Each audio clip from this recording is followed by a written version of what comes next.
Schocknachrichten für Arda Güler-Fans oder für uns, für Real Madrid-Fans, für die Türkei und so weiter. Arda Güler hat eine schwere Verletzung. Das ist mein Stand jetzt. Ich werde es mal ganz kurz einblenden. Es kann natürlich auch sein, dass sich das ja, bis dato oder wo das Video jetzt hier rauskommt, heute Vormittag, ich habe es ja gestern aufgenommen, dass sich bis dato irgendetwas geändert hat. Ich hoffe mal, aber es droht ein WM aus und ja, überhaupt die restlichen Spiele und was wir zu Arda Güler oder was ich zu Arda Güler sage, das wisst ihr ja, aber wir gehen gleich mal rein. Mein Name ist Dennis, schön, dass ihr wieder dabei seid. Hallo Madrid und folgt mir und schreibt in die Kommentare, was meint ihr? Schafft Arda Güler noch den Aufsprung, ja, zur WM oder wird die Verletzung nicht so groß sein?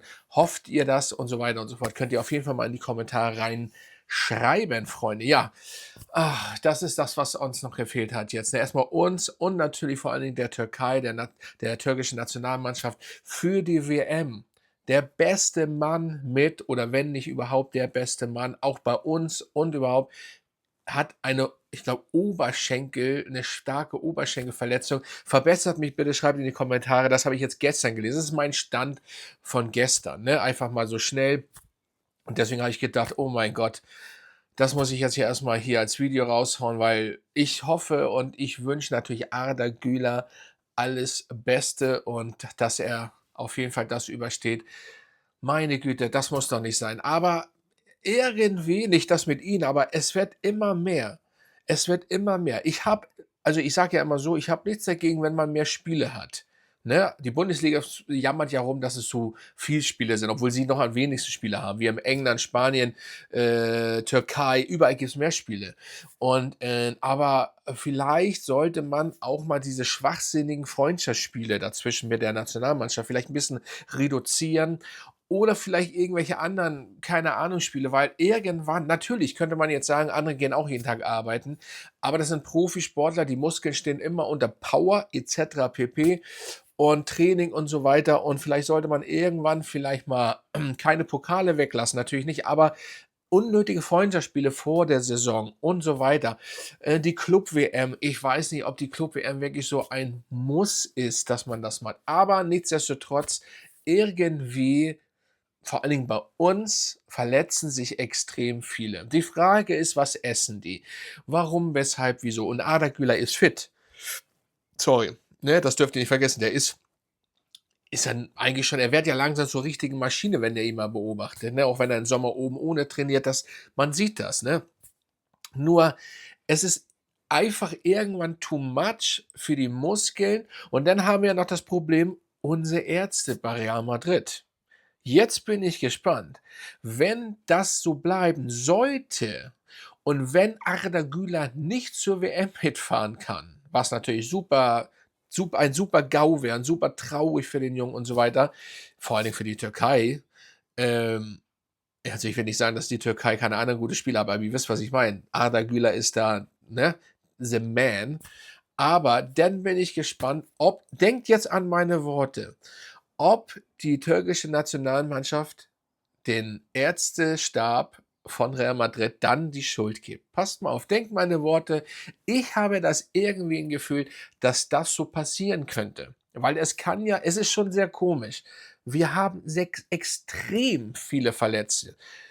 Dann haben sie den Ernährungsberater oder die Ernährungsberaterin, whatever, entlassen, glaube ich, und haben wieder irgendwelche zurückgeholt, die einfach nicht gut sind und so weiter und so fort.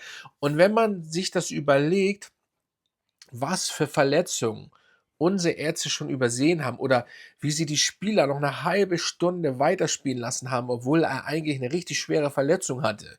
Dann muss man sich das mal überlegen und auf der Zunge zergehen lassen und mal, ja, weiterspinnen, wie ich das meine. Also, ich glaube nicht, wenn das so bleibt, dass das einfach so natürlich kann 'ne Oberschenkelverletzung oder irgendwelche Risse oder Anrisse oder whatever kann natürlich immer passieren, weil, wie gesagt, die Muskeln, die Bänder stehen immer auf Vollpower. Aber Fakt ist auch, das, was bei uns extrem ist bei Real Madrid, die Verletzung. Also, haben wir irgendeinen Spieler, der sich eigentlich noch nicht verletzt hat oder der sich dieses Jahr in dieser Saison noch nicht verletzt hat? Ich müsste überlegen, wer hat sich eigentlich noch nicht verletzt? Äh, Trent war schon verletzt, Asensio war schon verletzt, Rüdiger war schon verletzt, Alaba war schon verletzt, Carrera war, glaube ich, noch nicht verletzt. Verbessert mich, schreibt in die Kommentare. Güler war bis dato noch nicht verletzt, jetzt ja, weil der war aber hatte auch, glaube ich, schon was. Vinny, glaube ich, hatte noch keine Verletzung. Mbappé war verletzt. Oder hatte Vinny?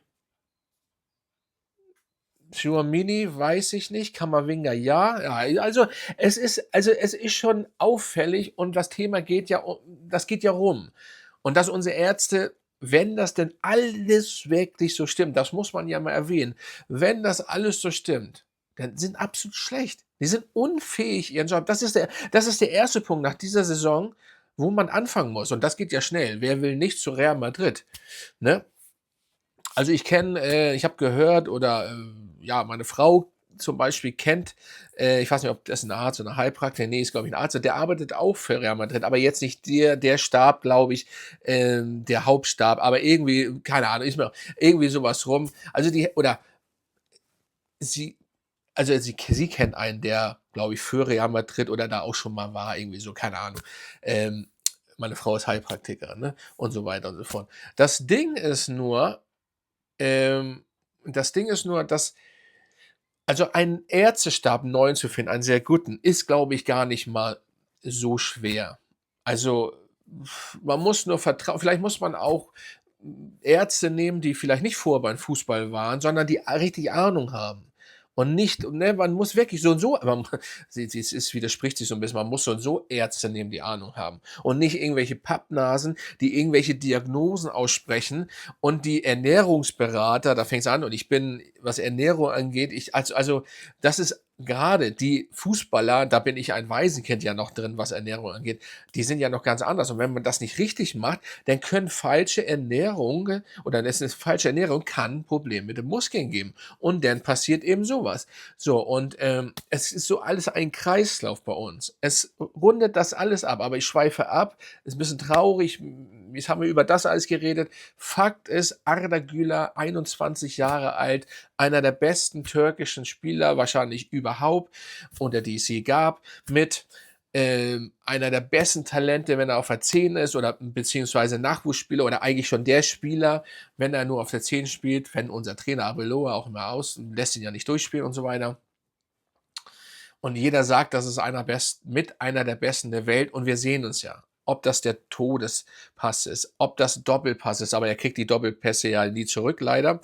Wenn das alles nochmal klappen würde, wenn die Mitspieler Winnie und Co. mal ein bisschen nachdenken würden, ist schon schlimm, dass ein 21-Jähriger das kann und möchte und die das nicht. Und was er alles kann. Ihr wisst doch, was er kann. Schießen, Freistöße, Ecken, dies und jenes. Und dann hat er einfach Herz. Dann tut es mir natürlich in der Seele weh und ich hoffe natürlich, dass er auf jeden Fall mitfahren kann zur WM. Und ich gehe ganz stark davon aus, dass er auf jeden Fall zur WM mitfährt. Also der Gott wird ihn auf jeden Fall Glück bringen und er wird auf definitiv zur WM mitfahren. Ich sage das. Wenn nicht, ist es wirklich sehr, sehr, sehr schade. Ich hoffe es nicht. Schreibt mal unter, vielleicht habt ihr auch schon neue Nachrichten jetzt inzwischen. Wie gesagt, das Video ist jetzt einen Tag, also den Abend vorher aufgenommen worden. Vielleicht gibt es bis dato, jetzt wo das Video online gegangen ist, neue Informationen. Werde ich bis dato natürlich auch ein bisschen lesen. Aber ja, ich wollte einfach nochmal Worte auch zu Arda Güler, auch für die Leute, die das vielleicht stört. Das hatten wir im Livestream, es ist hier kein Arda Güler-Kanal. Gut, derjenige ist noch ein bisschen zurückgerudert, weil ich bin ja auch noch nicht so lange am Start. Wir sind erst 3,5 Monate hier am Start oder ich. Ne? Also ich sage mal wir, weil ihr guckt ja zu. Also folgt mir, falls ihr es noch nicht gemacht habt. Und ich muss natürlich, Arda Güler ist einer der Besten und er fällt auf und dann kam die Türkei, er hat das Ding gemacht, die fahren nach so vielen Jahren endlich zur WM. Ja, dann kommt dieses Thema Arda Güler eben auf, ne? Ja, auch weil er eben bei Real Madrid spielt. So, es ist eben so, ne? Ja, und dementsprechend, wie gesagt, ich wünsche ihm Glück, ich hoffe, dass alles perfekt wird und so weiter und so fort. Vor allen Dingen dieses Video, ich mache sowas immer übrigens komplett immer Freestyle, ne? Es ist alles Freestyle hier, auch eigentlich meine ganzen Videos, so gut wie es eigentlich, ja, schneide ich eigentlich fast gar nicht mehr. Und warum auch, ne? Es ist auch viel geiler, wenn man das hier so freestylt. Wenn ich mich jetzt verbla, es ist völlig egal, dann verspricht man sich hin. Fakt ist, ich wünsche Ihnen, wie gesagt, Glück und, ja, ich hoffe, dass es nicht so schlimm ist. Aber es ist natürlich eine Schocknachricht für Real Madrid, für Arda Güler und für die türkische Nationalmannschaft oder für ganz Türkei. Das ist wirklich hart. Also, ich hoffe, alles Gute, Hala Madrid und schreibt mal runter, was ihr davon haltet. Und wenn ihr diesen Kanal noch nicht abonniert habt, dann macht es jetzt. Macht es endlich jetzt. Vergesst das nicht und feuert rein in die Kommentare. Also, bis zum nächsten Mal, Freunde.